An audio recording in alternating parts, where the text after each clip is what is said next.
What do the numbers tell us about how each of these teams play? 49ers versus Patriots. We're going to dig into the numbers. We're going to talk about what they do well, what they don't do so well, so that way we can start figuring out how each team plans to attack each other. We're going to attack the numbers in this episode of 49ers Cutback.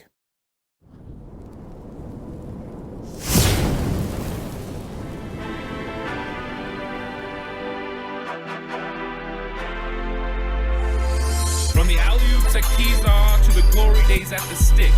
From who's got it better than us to brick by brick. It's always the 49ers way. From off-season to game day. Yeah, we talk back. It's the 49ers Cutback.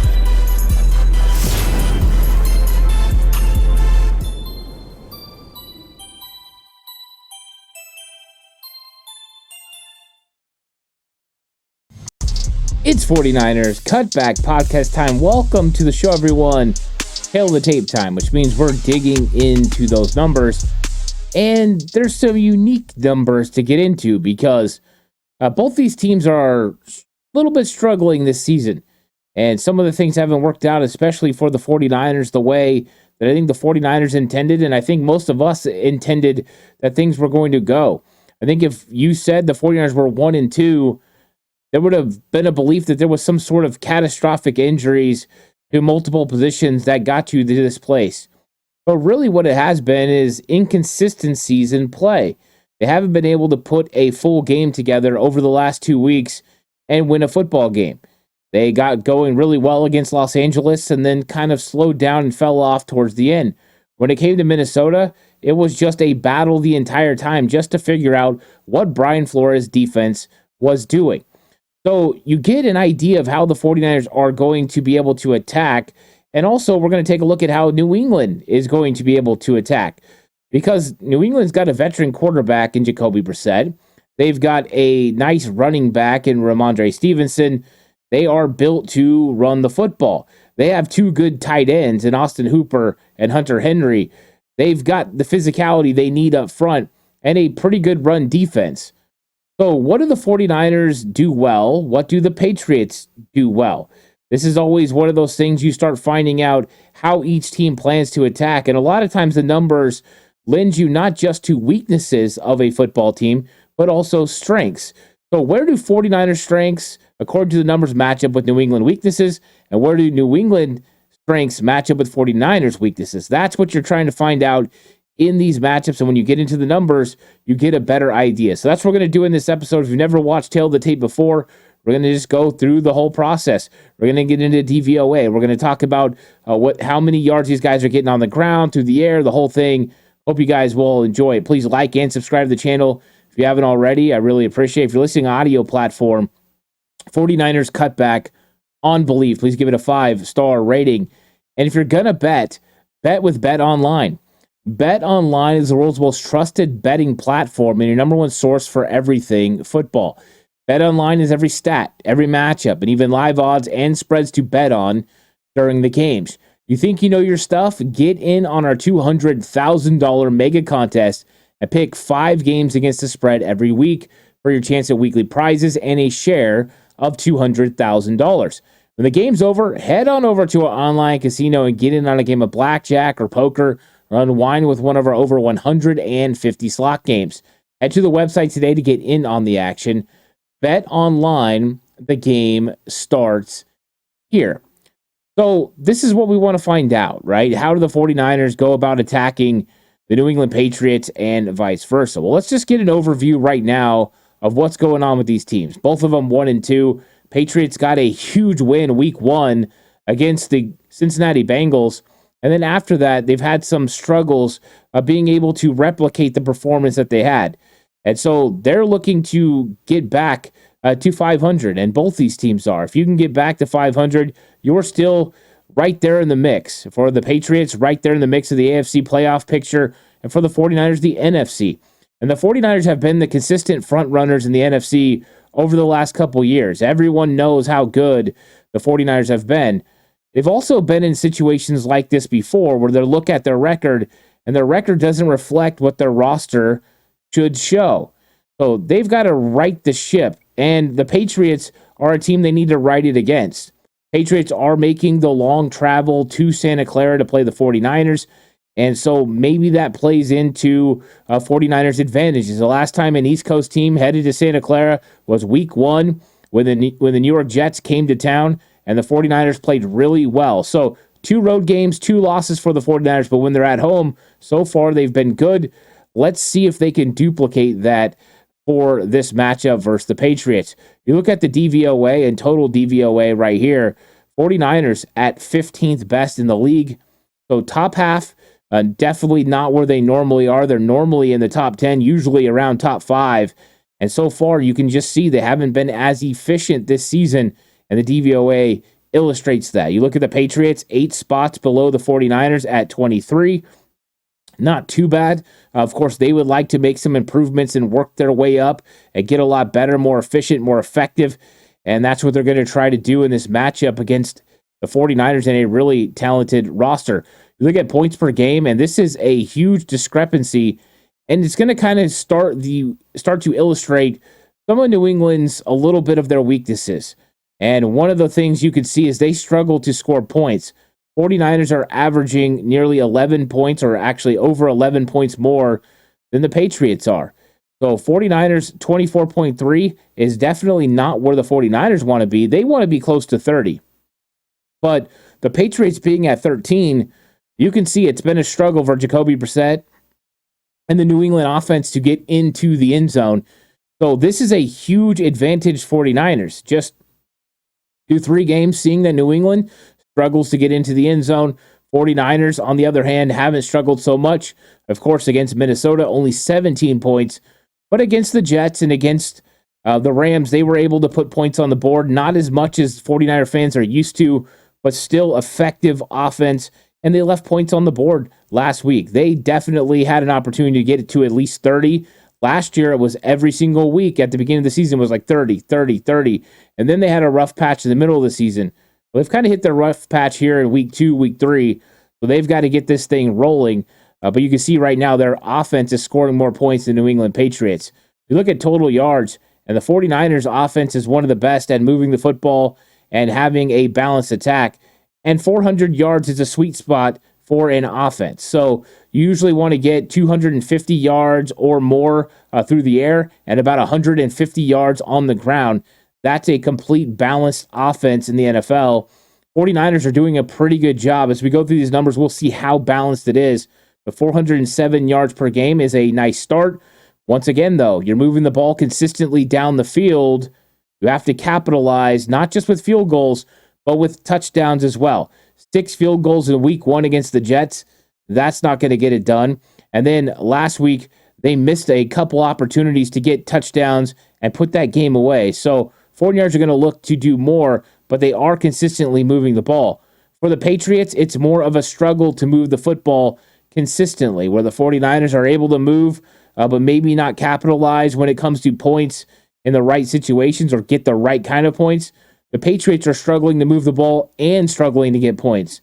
This offense is a lot more ineffective than I think people in New England were hoping it would be. They're hoping this offense would be more with some of the playmakers they got. You know, KJ Osborne, Demario Douglas, Jalen Polk, the young guy, right? You think that these guys are going to be able to step in, but Tyquan Thornton hasn't really done a whole lot for this offense either. It's been Ramondre Stevenson, it's been the run game, and that's what they've had to rely on. So, as you can see here, they're just not as effective moving the ball as the 49ers are, that is for sure. You look at the rushing attack, and bravo to the New England Patriots. They are consistently running the football, dedication to running the ball, and I think that could be an avenue for them to attack the 49ers. When we start talking about run defense, we'll remember this number, 144 yards on the ground. You've got 2 solid running backs, Ramondre Stevenson, big physical back that can get the extra yards after contact, and then Antonio Gibson, who comes over from Washington, and you add him, and he's got a dual threat ability. He can run the ball out of the backfield. He can catch the ball out of the backfield. So a talented individual, and you kind of got a 2-headed monster there. We'll see how they use him against the 49ers. But right now, teams have had much success attacking the 49ers by putting them in heavy sets. So what they want to do is run 12 21 personnel. Patriots probably a lot of 12 personnel in this game, which means 2 tight ends on the field with running back, and get the 49ers in their base 4-3. Take advantage of Demetrius Flanagan fouls in the run game. Take advantage of Devondre Campbell in the passing game. And that's going to be something I talk about in my game preview show about the matchups, is those tight ends potentially matched up against linebackers and safeties.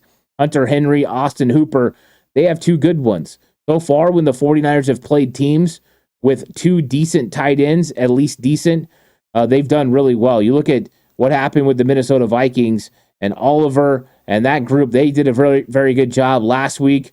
It was Kobe Parkinson. He did a good job. Hunter Long blocked well. So the 49ers, there's a method to teams right now, a blueprint per se. I don't know how long it's going to hold up, but at least right now, they are figured out a way to attack the 49ers, and they're attacking 2 of those linebackers, especially Flanagan fouls. I don't see why New England wouldn't try to do the same thing using Ramondre Stevenson and this run game to be able to get some things done. Now, you look on the other side, 49ers rushing the ball pretty well. 139 yards per game, just a sliver down from last year where they averaged 141 yards per game. And it took the dip because the run game wasn't as successful last week against the Rams. It's a little surprising because the Rams weren't really a good run defense, and the 49ers weren't able to run the ball against them. So they made some adjustments. They definitely did some things to the 49ers rushing attack, and Brock Purdy had a lot of success through the air. But you see that both these teams are equipped and able to run the football, and they both got big physical running backs. 49ers with Jordan Mason, Ramondre Stevenson from the New England Patriots. Could be one of those old-fashioned run the football down someone's throat, slobber knocker type games, as good old JR would say. So it's going to be a fun one, but that's what the Patriots do well. They run the football. You look at the passing attack, this is a complete contrast in styles and overall effectiveness. You look at Brock Purdy in that 49ers offense, 267 yards throwing the football. That has been really, really good for the 49ers. And he just keeps getting better and better, Brock Purdy does. And he had a huge game last week with Jawan Jennings. That was something that was very impressive that the 49ers were able to do. But when you look at the Patriots, it's just not the same. Patriots just haven't been able to have the same effect and same ability to get things done through the air. I mean, it's really pedestrian when you think about what they're doing as far as the passing attack. 102 yards per game. That's just not good. It's not like they're devoid of talent. They do have talent on the outside. I brought up the guys earlier. They're quick. They're fast. They're able to get into open areas and make plays for this team. But right now, it's just not working out. And, of course, they have a ton of injuries along the offensive line. That's contributing as well. We'll talk about the sacks that's going on for both of these teams in just a second.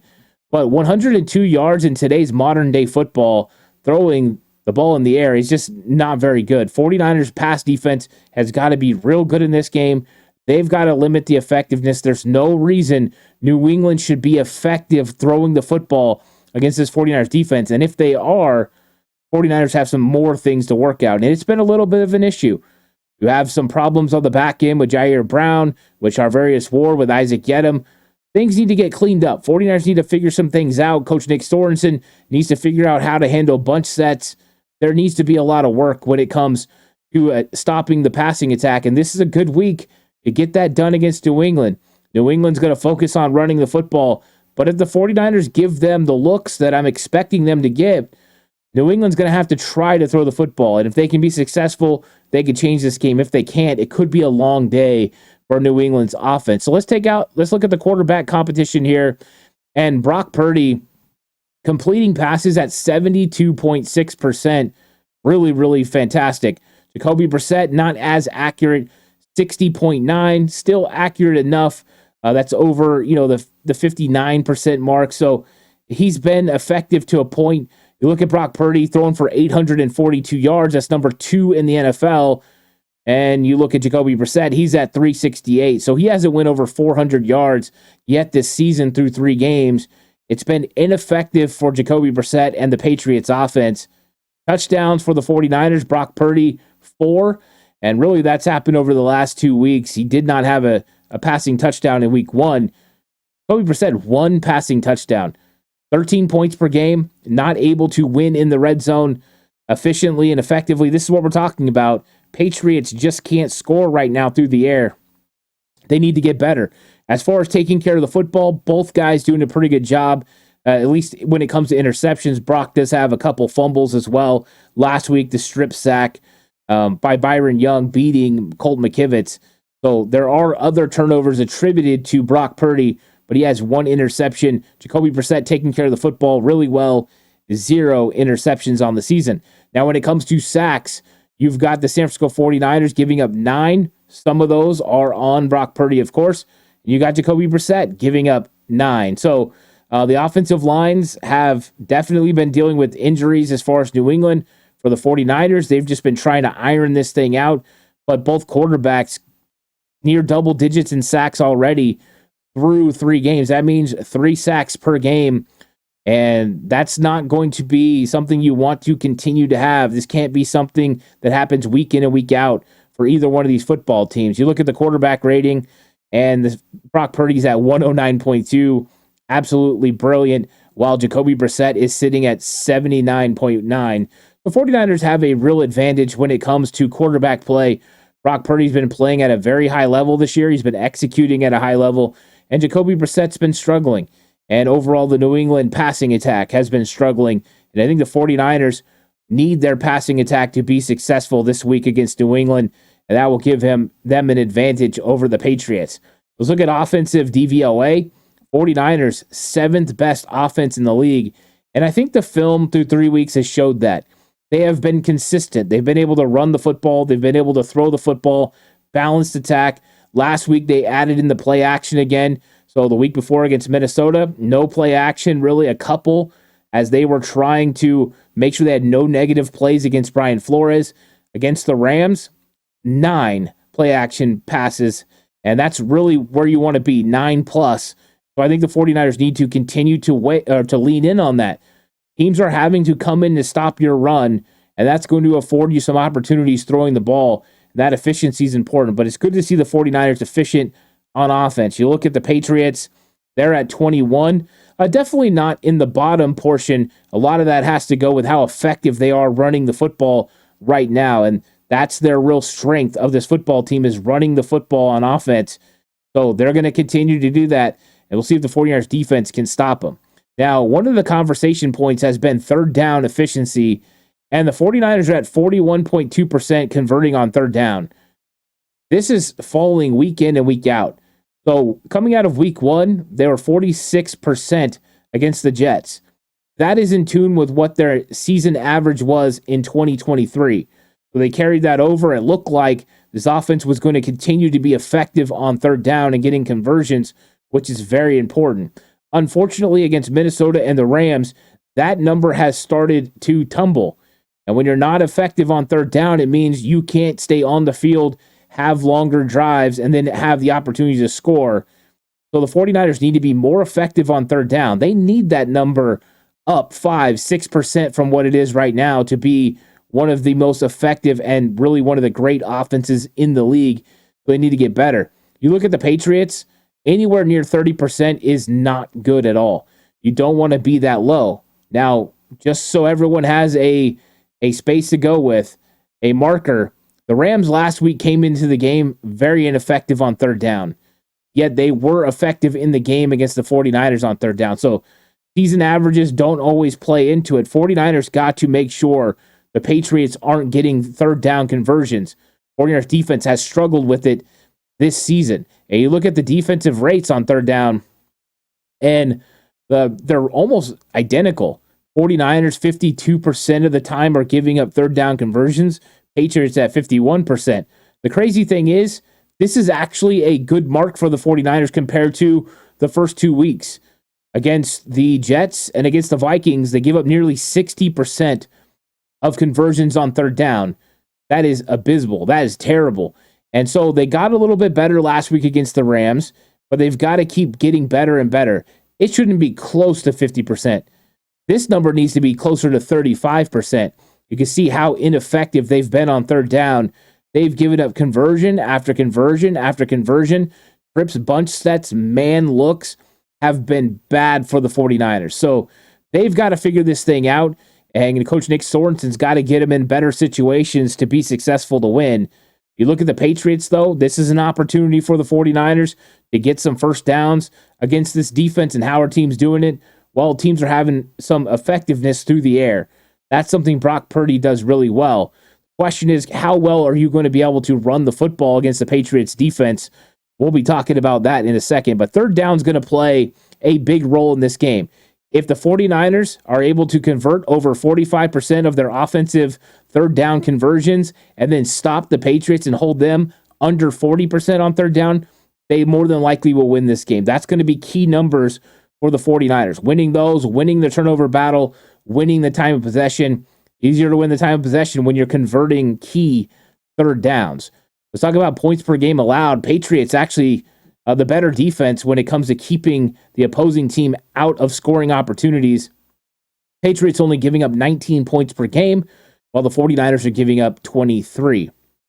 That's 16th best in the NFL for the 49ers.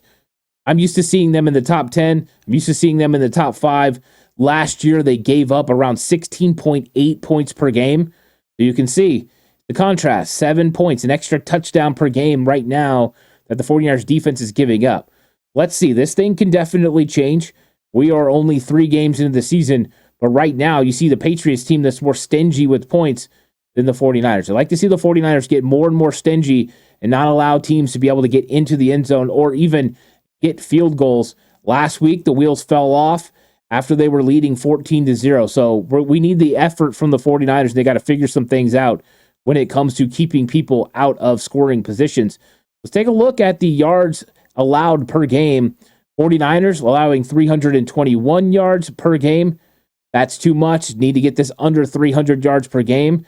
That is for sure. And you look at the Patriots, they're giving up 327, too many. They've got to get it under 300 yards per game. 49ers just allowing opposing offenses too many yards, to have too many long, sustained drives. You've got to get off the field on third down, and that's part of what you're seeing here is this kind of the number illustrated through third down conversion rate and also the yards per game. Because if you're getting off the field on third down, there's not going to be as many opportunities. You go watch the Jets game, 49ers forced turnovers. They won on third down early in that football game. When they did, long sustained drives meant their defense wasn't out on the field very much. Their defense played better, and overall the numbers stayed down. So that's how you're going to go ahead and do it. And you look at the Patriots, they're struggling allowing people to move the ball and have long drives. That's exactly what the 49ers want to do in this matchup. You look at pass yards per game allowed, 49ers allowing 217. Last year it was pretty close to this. We'd like to see it under 200. So that's kind of a marker. The really great defenses are somewhere between 150 and 175. The good defenses are between 175 and 200. So this number needs to go down. The 49ers are not doing great when it comes to yards in the air, and they've got to make sure they watch their P's and Q's when it comes to hand placement and also getting their head around when it comes to pass interference. Really bad pass interference call against Isaac Yedem, Devondre Campbell, and then we got the holding penalty on Bernardo Green. So they've got to be more effective with their hands, with their placement, body where they're supposed to be. You can't have those big plays down the field. And then we just can't have busts.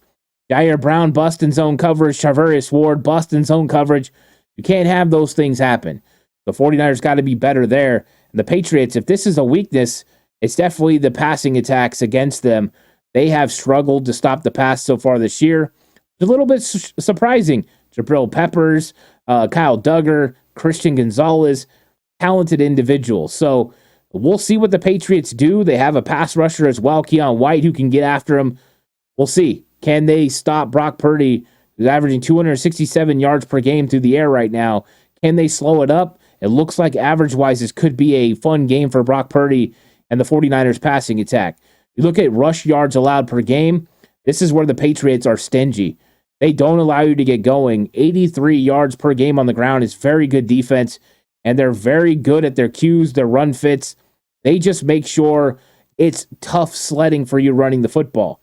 You see the run defense is so good, and the pass defense not matching it. If the pass defense could match the Patriots' run defense, they would be one of the better defenses in the league. So they just haven't been able to marry it together yet. You look at the 49ers rush defense, and it just hasn't been effective since week one. Week one, they slowed up Breece Hall. They got a lead.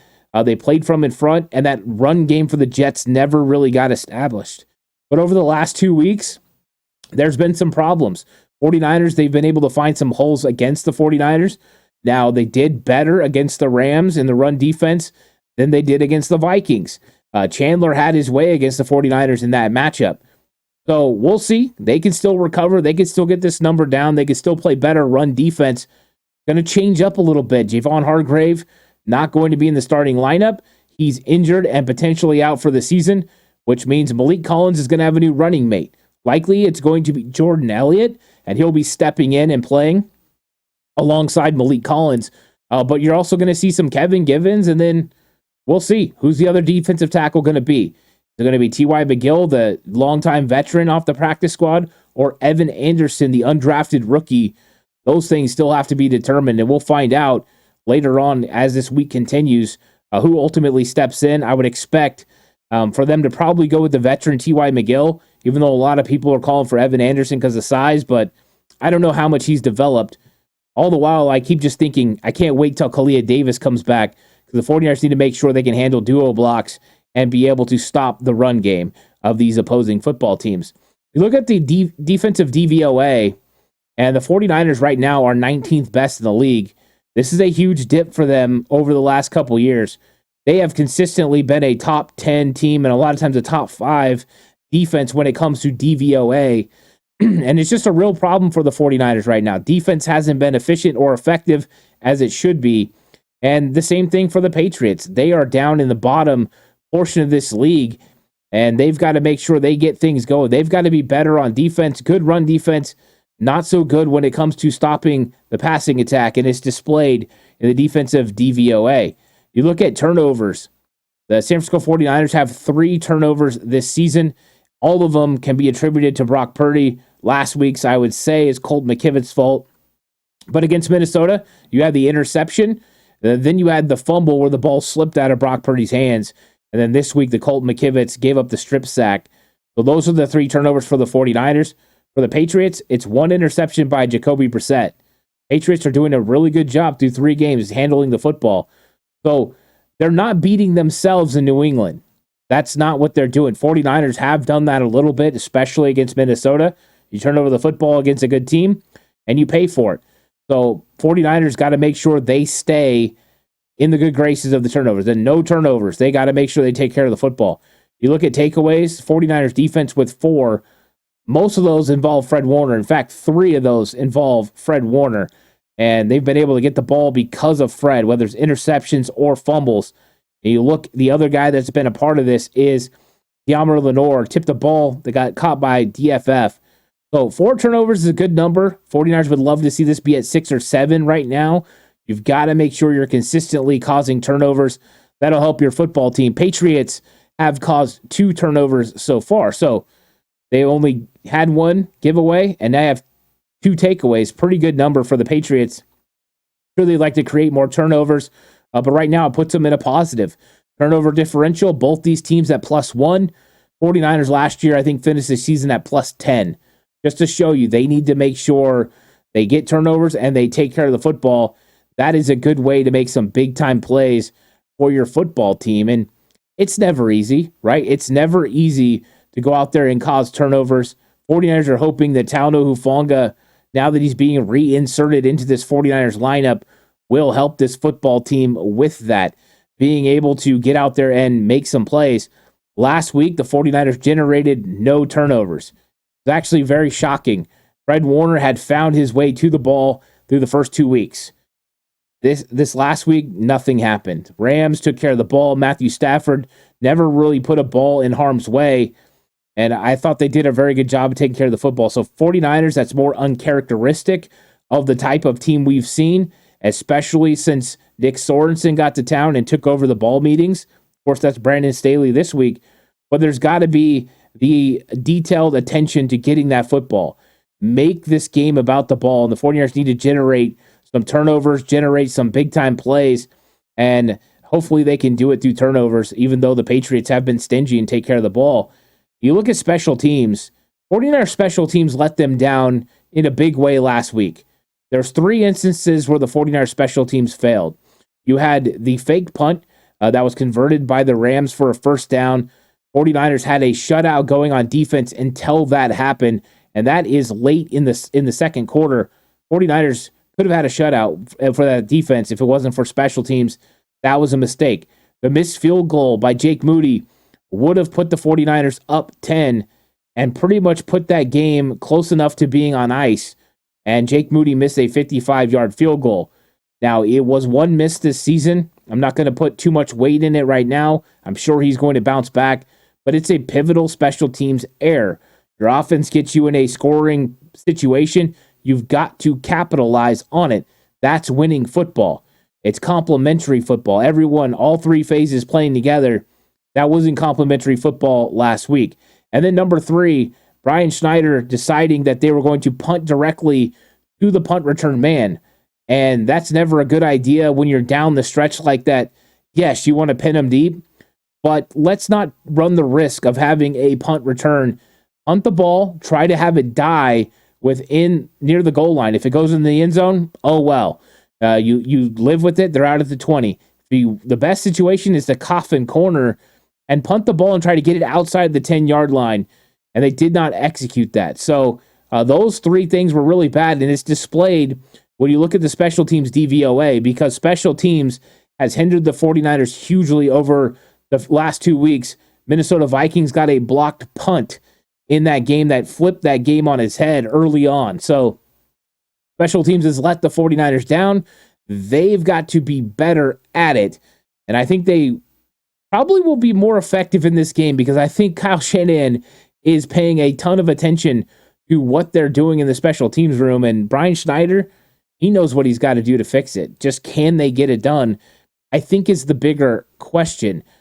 So, I mean, this is the Tale of the Tape episode. All the numbers, how things are playing out. Of course, the game preview show will be coming up very soon. I would like to say thank you to Chuck for becoming a GOAT member over on Patreon. Also, Lou became a GOAT member on Patreon this month as well. You know, lots of content over on Patreon, standalone shows, film breakdowns. Go check it out. And if you want to join Patreon, that's available to you. The description section, find the link of 49ers, Cutback, Patreon, check it out. And that's always available. But I wanted to give the shout out to those guys because I really appreciate their support. And just like always, please like and subscribe to the channel if you haven't already. It means a lot. We're going to have the game preview show still coming up this week. So I hope you guys will check that out. If you missed the Madden Sim, go watch it. Lots of good content this week. The Red and Bold Show with Mark, that's available. And also the Coach Approach with John Chapman, that is available. So lots of content. Appreciate you all. This is 49ers Cutback on Believe. And this episode is brought to you by Bet Online. The game starts here.